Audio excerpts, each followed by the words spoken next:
अगर आप सबसे ज्यादा ऊंची ऊंचाइयों तक पहुंचना चाहते हैं तो ये महत्वपूर्ण है। इससे अंतर आता है।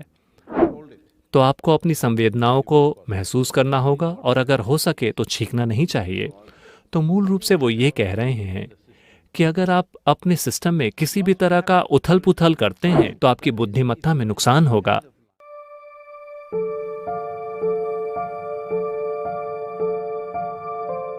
मैं नहीं, वैज्ञानिक कह रहे हैं, ये सच ही होगा। योगिक परंपरा में हमें पता है कि शायद ये सुनने में एक चरम चीज लगे, लेकिन मुझे विश्वास है कि शायद 25-50 साल बाद वैज्ञानिक भी ये बात जान लेंगे। योगिक परंपरा में इस तरह से कहा जाता है, अगर आप छींकते हैं तो आप अपनी बुद्धिमत्ता खो देंगे, थोड़ा बहुत नुकसान होगा। तो आपको अपनी संवेदनाओं को महसूस करना होगा और अगर हो सके तो छींकना नहीं चाहिए। तो मूल रूप से वो ये कह रहे हैं कि अगर आप अपने सिस्टम में किसी भी तरह का उथल पुथल करते हैं तो आपकी बुद्धिमत्ता में नुकसान होगा।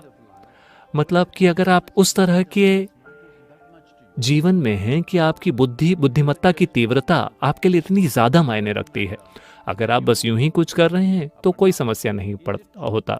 क्या ये बात सच है कि अगर आपको हल्का सा बुखार हो, थोड़ा सा फ्लू हो, तो अचानक आप यूं व्यवहार करने लगते हैं जैसे कि आप पहले ही 65-75 साल के हों? नहीं नहीं, यहाँ हमारे पास 75 साल के काफ़ी युवा लोग हैं। आप इस तरह से व्यवहार करने लगते हैं कि आप बड़े बुजुर्ग हैं, बहुत बूढ़े हो गए हैं, चाहे वो जो भी हो, 135 साल। मैं बस ये तय कर रहा हूँ कि मैं किसी का अपमान न कर दूँ। क्या ये सच है कि ऐसा होता है कि केवल 3 दिन के फ्लू में आपको ऐसा लगता है कि आप बहुत बूढ़े हो गए, कई साल बूढ़े, कम से कम उन कुछ दिनों के लिए? हो सकता है कि आप कुछ दिनों में ठीक हो जाएं, लेकिन इस ठीक होने की प्रक्रिया में आपकी बुद्धिमत्ता में नुकसान होता है, जिससे शायद मापा ना जा सके, लेकिन एक नुकसान होता है। तो योग में हम कहते हैं कि अगर आप छींकते हैं तो आप अपनी थोड़े से मस्तिष्क को खो देंगे।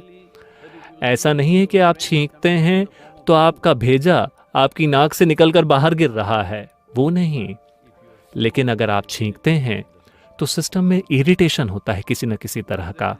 जब इरिटेशन होता है तो आपकी दिमागी क्षमता कम हो जाएगी।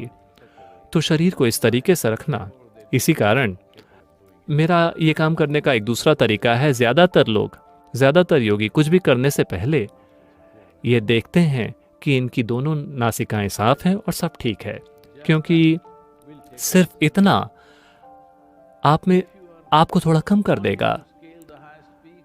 अगर आप सबसे ज्यादा ऊंची ऊंचाइयों तक पहुंचना चाहते हैं तो ये महत्वपूर्ण है। इससे अंतर आता है। अगर आप माउंट एवरेस्ट पर चढ़ाई कर रहे हैं तो आप चट्टान पे जो थोड़ी सी भी पकड़ बना पाते हैं वो महत्वपूर्ण होती है ना? अगर आप यहाँ इस सड़क पर चल रहे हैं, लोग लगातार मुझसे कह रहे हैं कि सद्गुरु हर जगह पर कंक्रीट लगा देते हैं, हर जगह ये पत्थर हैं, ये बड़ा चोट पहुंचाते हैं। मैं कहता हूं नहीं, रहने दीजिए। नहीं सद्गुरु, कल मैं गिर गया था। मैंने कहा ये बहुत अच्छी बात है, क्योंकि हमने आश्रम में हर जगह बहुत सावधानी के साथ ऐसी सड़कें बनाए हैं जो ऊंची नीचे हैं। 3 दिन पहले कंस्ट्रक्शन टीम ने फिर मुझसे कहा कि सद्गुरु ये जो पेव्ड पाथवे हैं ये बड़े उबड़ खाबड़ हो जाते हैं, क्या हम जगह जगह सीमेंट लगा दें? देखिए, उबड़ खाबड़ रास्ते बनाने का उद्देश्य ये है, आज वैज्ञानिक प्रमाण मौजूद है कि जब आप उबड़ खाबड़ रास्ते पर चलते हैं तो आपका न्यूरोलॉजिकल सिस्टम और आपका दिमाग एक खास तरीके से काम करता है जो आपके लिए बहुत फायदेमंद है। अगर आप बिल्कुल समतल सड़क पर चलते हैं तो आप बिना ध्यान दिए चल सकते हैं, जो आपके लिए बिल्कुल अच्छा नहीं है। आपको हमेशा पूरी सतर्कता के साथ चलना चाहिए। तो फिर मैं रिलैक्स नहीं हो सकता? मैं आपको यही बताने की कोशिश कर रहा हूं। आप ढिलाई को आराम समझने की गलती कर रहे हैं और आप ध्यान देने को तनाव समझने की गलती कर रहे हैं। ध्यान देना तनाव नहीं है। ध्यान देना ही एकमात्र ऐसी चीज है जो आपको जीवंत बनाता है। अगर आपने अपने ध्यान देने की क्षमता खो दी है तो आपके अंदर जरा भी जीवन नहीं है, है ना? हेलो? तो ये महत्वपूर्ण है कि आप खुद को इस तरीके से रखें कि अगर आपने मास्क पहना है फिर भी आप छींकें नहीं। छींक धीरे धीरे बढ़ती है, क्या आपने ध्यान दिया है? अगर आप पर्याप्त ध्यान दें तो वो कम हो जाती है, वो दब जाती है।